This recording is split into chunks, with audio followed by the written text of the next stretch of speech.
Can you beat Minecraft without ever using a crafting table? Recently, I beat Minecraft without mining a single block, but I feel like that may not have been impressive enough to solidify my status as the greatest Minecraft player of all time.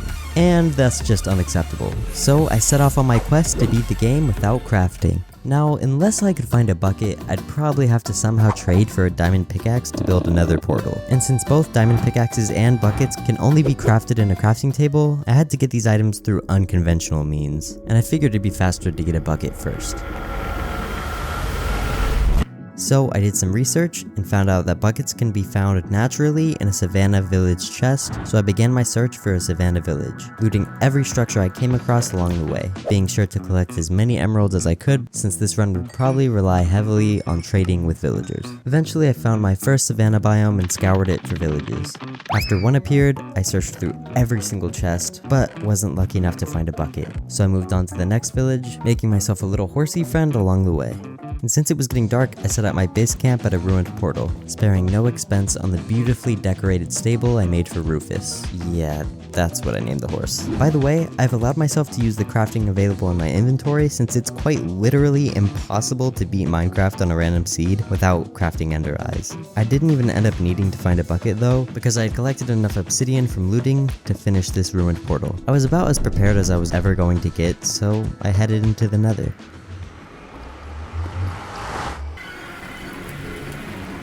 My portal was directly next to a fortress, which usually would be a good thing, but I had no shield and they don't spawn naturally anywhere in the game, so I didn't feel safe killing the blazes without fire resistance, which I needed to get from a bastion. I kept my distance from the fortress and began searching for a bastion, but after looking for a while, I ended up just running into another fortress and decided to loot it. I was hoping I could get enough gold to trade with stray piglins so that I could get fire res without finding a bastion first. I also killed a couple stray blazes, gathering my first blaze rods. I did find a bastion, but it wasn't the type I was familiar with, and I had no idea where to find gold blocks. But I did trade the 10 gold I had and got a fire res potion, which meant I could head back to the fortress. And with my looting 2 sword and potion, taking out the blazes was a piece of cake.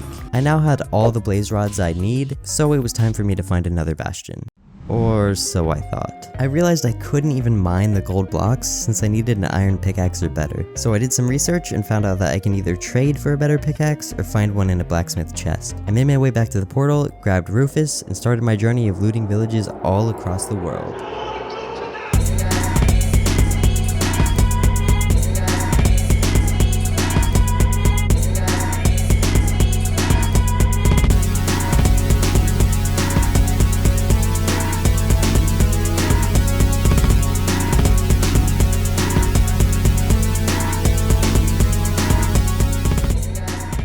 I finally found a village with a blacksmith, and although there wasn't a pickaxe in the chest, I could still trade with him, so I decided to imprison him purely for my own gain. To get him to a high enough level so that he could trade me a pickaxe, I first needed to give him a lot of coal.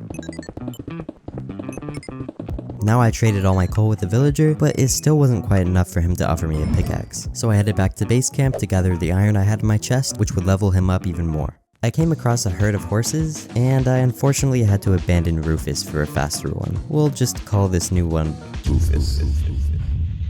I zoomed over to the villager once again, and he still didn't offer me a pickaxe. But he had a new trade of flint available, and I just happened to pass by a giant field of gravel on my way here, so I got to digging. By hand.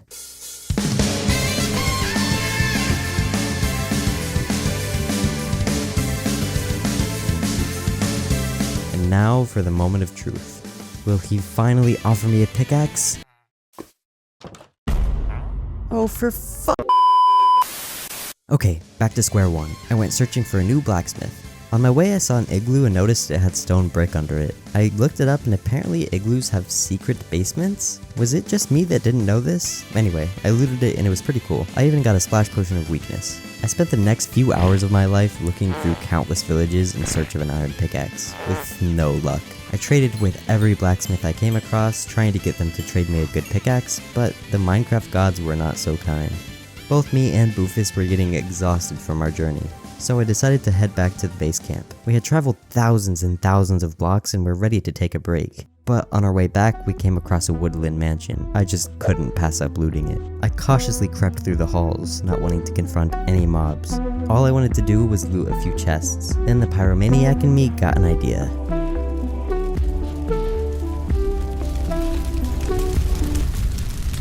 Now with the whole structure burning away, I was able to see a few chests.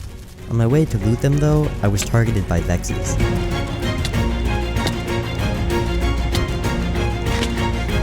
But I was able to open one chest. It had nothing of use in it though, so I just decided to scurry away before I died. I rode away with Boofus and got back to safety. I made it back to the village nearest to my base camp, bringing a smithing table with me. Now I could change any villager into a trader who was able to trade me a pickaxe. I once again imprisoned a villager and started trading with him. The most efficient way for me to level up my villager was to give him iron, so I got to mining. What are you doing? What are you doing? Huh? Me? Just hanging around. I had finally gotten to the max level, and it was time to see what he traded. Finally, after so many hours, I was able to mine gold blocks. I went back to my portal and entered the Nether, hopefully for the last time.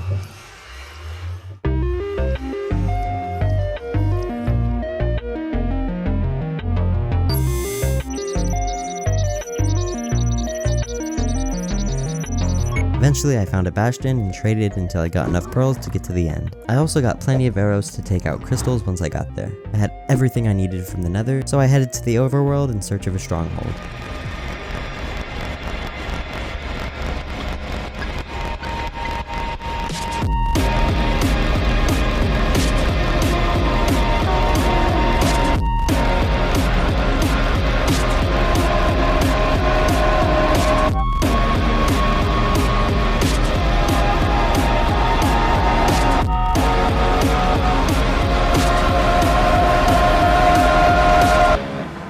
In my no mining video, I killed the ender dragon the old-fashioned way, but this time I wanted to try the bed strat. If you don't know what it is, it's what most speedrunners use to kill the dragon the first time it perches. I had literally never practiced this before, but I was still gonna go for it. Unfortunately, I failed miserably.